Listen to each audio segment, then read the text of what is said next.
Hello guys, कैसे हैं आप सब। आई होप आप सब ठीक होंगे। मैं ठीक नहीं हूँ, मेरी तबीयत थोड़ी सी ख़राब है, तो मेरी आवाज़ को प्लीज़ इग्नोर कीजिए। तो मैंने इसके पहले एक वीडियो अपलोड किया है, तो उस वीडियो में मैंने बताया हुआ है कि मैं गांव से मुंबई आने के बीच में हमारे साथ क्या हुआ है, उसके बारे में मैं अलग से वीडियो बनाऊंगी।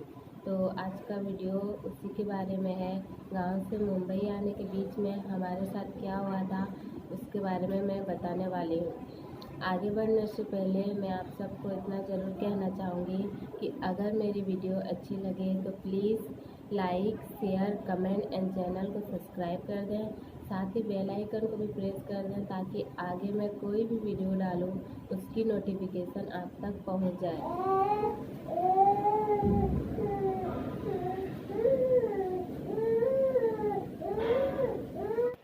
तो यहाँ पर मेरा बेटा उठ गया था, तो मैं यहाँ पर वॉइस ओवर कर रही हूँ। तो गांव से मुंबई आने के बीच में जो प्रॉब्लम हुई थी वो ये है गाइस कि कुछ रीज़न था, कुछ प्रॉब्लम थी जिसकी वजह से हमें गांव में दो ऑप्शन दिए गए।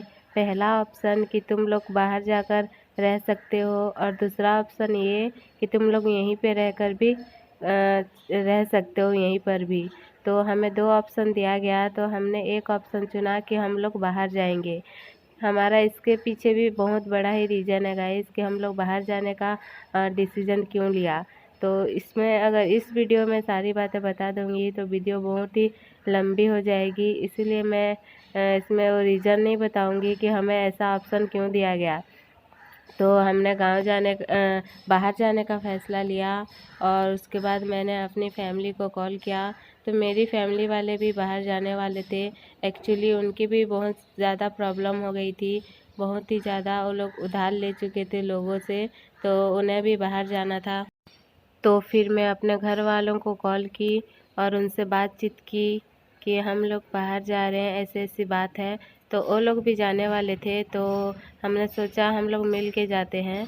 तो फिर मिल के जाने का डिसीज़न लिया, और उसके बाद हम लोग जाने का फ़ैसला कर लिया।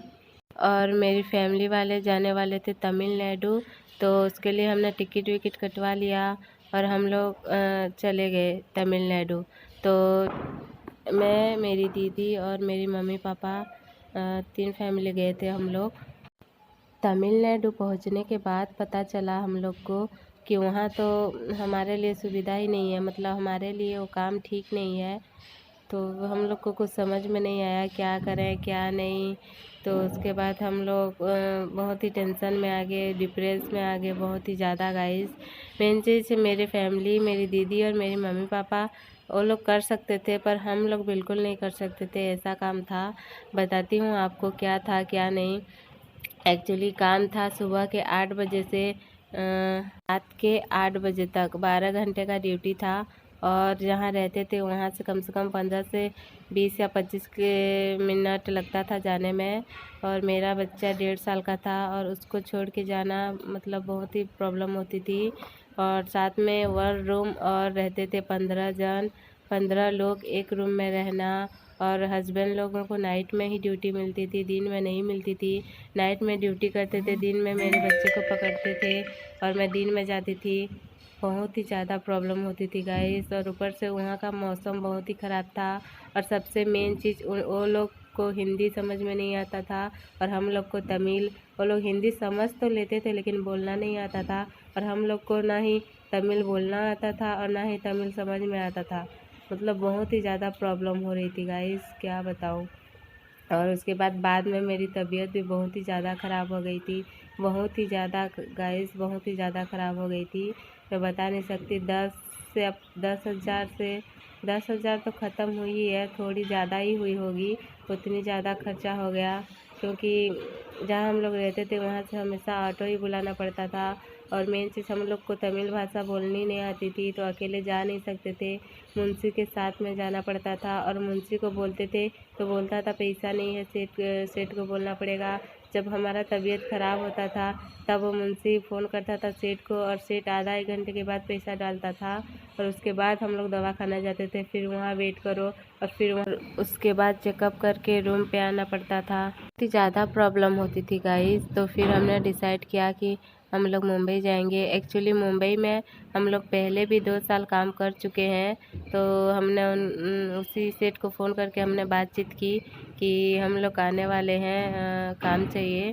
तो हम लोग बात करके फिर काम 1 महीना काम कर लिए। उसके बाद हमने टिकट विकट कटाया मुंबई के लिए, और हम लोग मुंबई आ गए।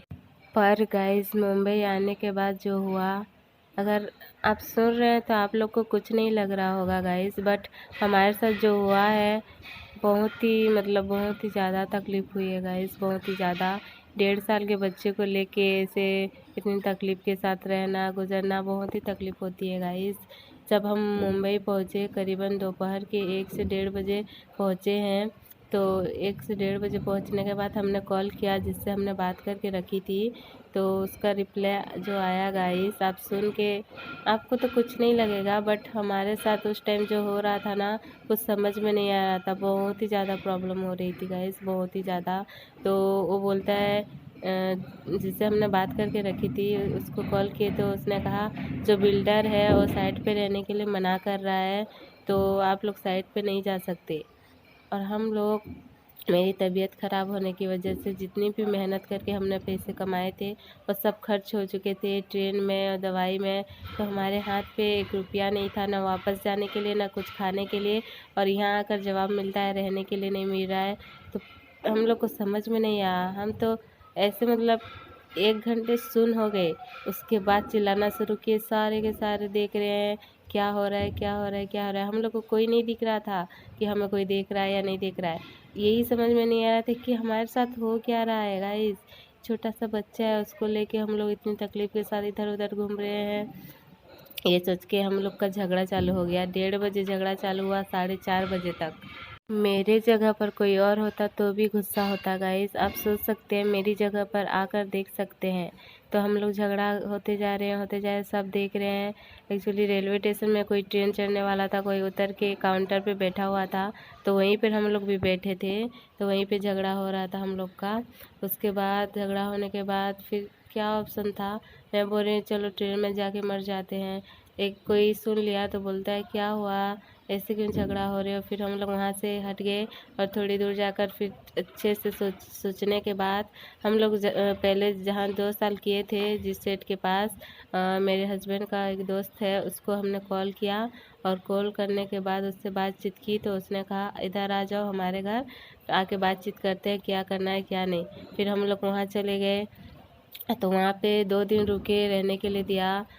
फिर 2 दिन के बाद बोलता है आप लोग रेंट पे ले लो, साइड पे तो अभी रहने के लिए नहीं देगा, या फिर घर चले जाओ, कोई और ऑप्शन ही नहीं है। और हम लोग गांव नहीं जा सकते थे। मैंने बताया हुआ था ना, हमें 2 ऑप्शन दिया गया था गांव में, या तो हम लोग बाहर जाएंगे या फिर घर पे रहेंगे। तो हमने बाहर जाने का डिसीजन लिया हुआ था, तो वापस कैसे घर जा सकते थे। तो फिर हमने सोचा हम लोग घर तो जा नहीं सकते, क्या करें। फिर हमने उसी को फ़ोन किया जिसके भरोसे हम लोग यहाँ आए हुए थे, और उससे बातचीत की, तो उसने एक जगह बात करके रखी हुई थी। तो हमें एक साइट मिला हुआ है, तो वहीं पे अभी हम लोग वही साइट पर हैं। और अभी मेरे हस्बैंड काम पर भी जा रहे हैं, और अभी ठीक ही है, पहले से तो ठीक ही है हम लोग। तो अगर मेरी वीडियो यहीं तक थी। अगर आप सबको मेरी वीडियो अच्छी लगे तो please like share comment and channel को सब्सक्राइब करें। साथ ही बेल आइकन को भी प्रेस कर दें, ताकि आगे मैं कोई भी वीडियो डालूं उसकी नोटिफिकेशन आप तक पहुंच जाए। Please guys like share comment and channel को सब्सक्राइब ज़रूर कर दें।